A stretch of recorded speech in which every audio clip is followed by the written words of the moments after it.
Molly has been my cat for 12 years. We got her after she was about 3 months old, and I got introduced to the world of pet hair.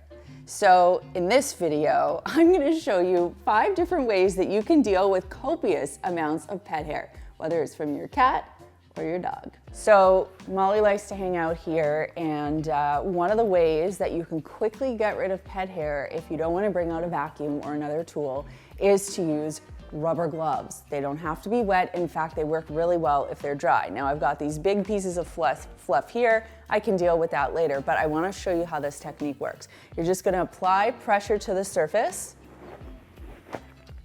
and you'll see that pet hair starts to come up on the rubber glove. The friction from the rubber just rips it off the surface. I don't mean rip in like a violent way, but it just sort of drags the pet hair right off the surface. So that's a quick and easy way that you could just sort of quickly, run your hand over a piece of upholstery or furniture wearing a rubber glove if you don't want to get the vacuum out and, you got to get the hair off quick.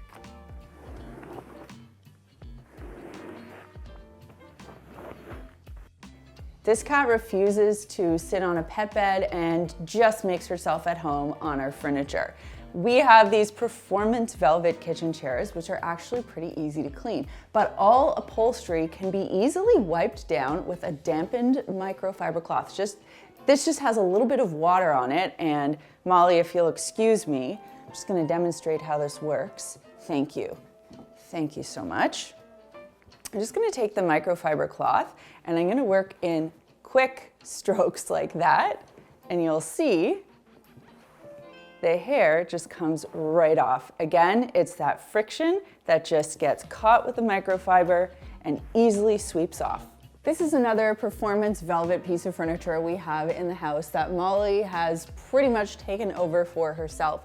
And the thing I find most challenging about cleaning this is the uneven surface, particularly the little tufts. So I have 2 techniques I'm gonna show you. First, I have to get rid of Molly. Here, go get it.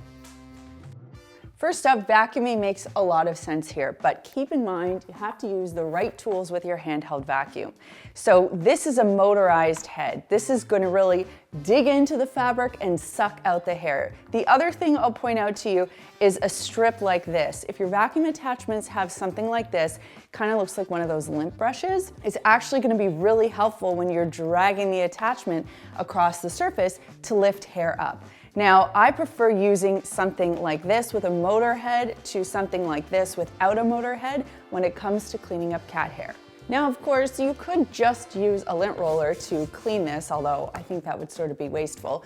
But there is a great use case for lint rollers when you're dealing with the tufts or any corners that you just can't otherwise get pet hair out of. So what I like to do is take a clean sheet from my lint roller and sticky side down, I start to work that in, work it girl, right there into the tufts and get out all of the crumbs and the pet hair and the stuff that is otherwise stuck. And just like a lint roller, it picks up all the crap. It's a pretty quick and effective way to get this nasty little area clean. Much like the rubber glove, a rubber-tipped squeegee can also help to get pet hair off of an upholstered or carpeted surface. Now, we vacuum this rug pretty regularly because Molly also makes herself at home on it, and it's where our daughter plays, so we try our best to keep it clean. But I'm gonna do my best to give you an example of how this works. Now, this doesn't replace vacuuming, but if there's a patch of pet hair on carpet or on a sofa, for example, you can quickly do this, just short, quick strokes like this. And then when you flip your squeegee over, you'll see pet hair kind of building up. You can pull it off and toss it. Now you know 5 quick and effective ways to get rid of pet hair, and that leads me to this week's comment question, which is, are you a cat person or are you a dog person? I thought I was a dog person, and I thought I was definitely not a cat person until Molly came into my life.